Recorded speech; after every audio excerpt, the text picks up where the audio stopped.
Hi, I'm Kaylee, and I'm going to be walking you through a yogic squat or malasana. Maggie's going to help me to show you this posture. This is a really great pose to help open up those hips, to help lengthen your lower back, and to tone your belly and your core. So we'll step our feet a little bit wider than the hips.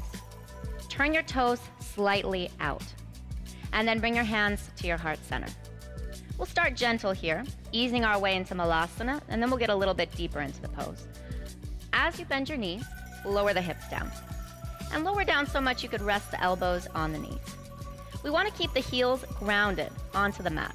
If your heels pop up, you could roll up a blanket, slide that blanket underneath the heels for additional support. Now, as you're in this position, try to keep your back nice and long, and then see if you might be able to drop the hips down a little bit lower. As the hips drop down, the chest and the belly lifts. The elbows come to the inside of the knees. This gives you leverage to help push the knees open and get a deeper stretch in those hips. Now comes that core. Engage the front ribs, draw them in. That helps to lengthen your back body as well.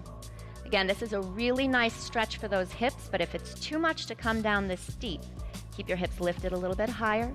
Eventually, the hips will start to open up and you can get deeper into the posture.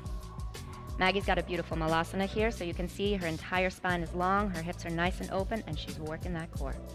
Let's slowly come all the way back up to standing, straighten the legs, hop your feet together to touch. So that's your yogic squat, malasana.